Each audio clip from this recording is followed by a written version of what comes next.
G'day, it's Michael Guest. I've got Jack Nolan with me, fishing in one of my favourite locations. It's one of my local bass impoundments, or our local. Yeah. I can't just have ownership. No, it's not just yours. You have to share it. Which is a real shame. I've got to be brutally honest.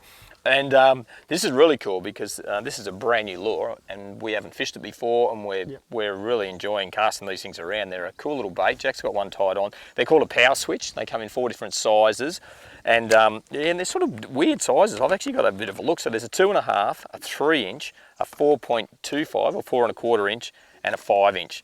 So for all types of species, but certainly we're in a bass impoundment at the moment. Bass. Golden perch, the bigger one there. I can mull away straight away.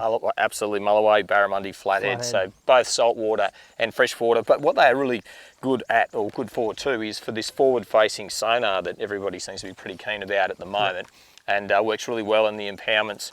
And it's almost like a hover bait. So we'll go through the technique in a minute, isn't it, Jack? You can sort of sit it there and hover it. It's a bit of a unique bait, as it's quite heavy and you can cast it a long way and get it in front of the fish really quickly. But you can also kind of shake the rod tip and it kind of darts side to side and stays in the same, or moves slowly towards you, stays in the same spot. So it's got a wicked action, isn't it? It's a sort of that, because you think about the weight, and it's just said cast a long way, but you keep your rod tip up, keep going like that, and it just stays in the level, and even today we're looking, there's a bit of a thermocline at about 8 metres, and the bass seem to be sitting at about 8 metres, so you can drop it down to 8 metres and then work it back, and along that horizontal plane. Keep it in that same depth. And if you do see a fish, you can kind of keep it in front of the fish for a while. Yeah, no, they're cool things, made from that awesome PowerBait formula, that whole 18 times fish will hold on it longer and all that, but then you can dip it in some, we've got a bit of slime there, or you can add some scent to them as well. Got a really cool,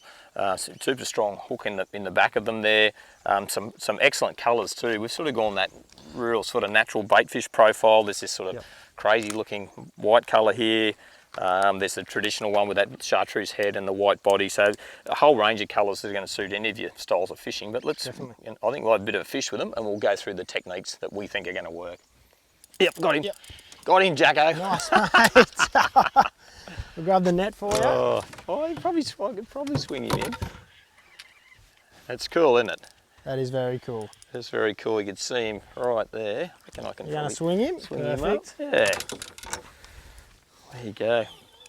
Now that's only a small bass, but it's how the technique rolls, and it's probably the most exciting thing about this for me is that it's a lure that I've never ever cast before. So it's a brand new lure, that little power switch. Where is it here? And works really well with forward-facing sonar. It does, yeah, definitely. But you can also blind cast it. Yeah, absolutely. We've got a bit of both going on. Jacko's got bass crawling over his lure. I've got a slightly smaller profile than yours and a different colour, and that could be the difference too, to a degree. Definitely. It's about profile. Beautiful little bass, that one.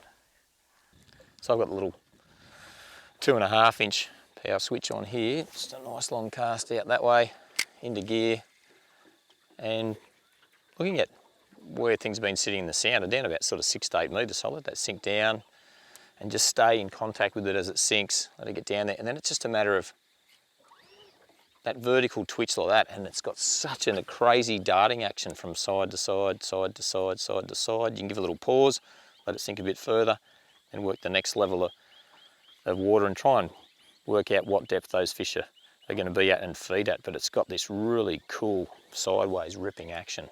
Simple technique.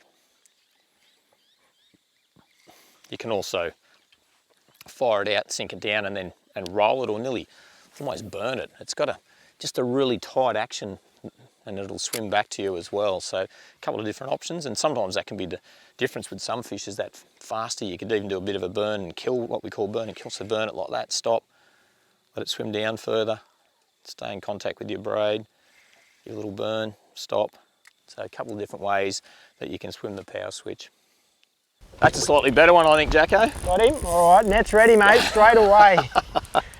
So that time, we've been using a forward-facing sonar, but doing a bit of both. Jack was playing with the fish there, and then I just cast at the bank and worked it out, and that feels like just a slightly better bass. But I think any of these heavily fished impoundments, and this one's used for ABT tournaments and all that sort of stuff, when you bring you can bring a lure that the fish are going to climb on and eat, then you know you're doing things pretty well, because it does get a lot of pressure, and that's a nice fish. Well done. Yeah, baby. Nice work. That's a lovely fish. Hang on to that for me, and I'll grab that. Just had that really good crash and go bite, Jacko, which is what we wanted. That's what we want. Yeah, and I'm loving this afternoon because it's about trialling a new lure that we haven't used before, and using your ability as a barra guide, and I guess my ability that I've worked, which is not a lot, but there's a tiny bit of ability there. There's a little bit there. But using the experience to try and work out the best way to use these lures, and that's the great thing. Well, there you go, that's the power switch. And I'm thinking we're going to be switching a few fish onto these lures. Most definitely, mate. Saltwater next for us, I reckon. Yeah, the range of species in the saltwater on these is it's going to be even awesome. The biggest size, that 5-inch one for the barra, I reckon would be pretty cool. Mulloway, flathead. They're a fine hook, but a really tough hook at the same time. Yeah, that's right.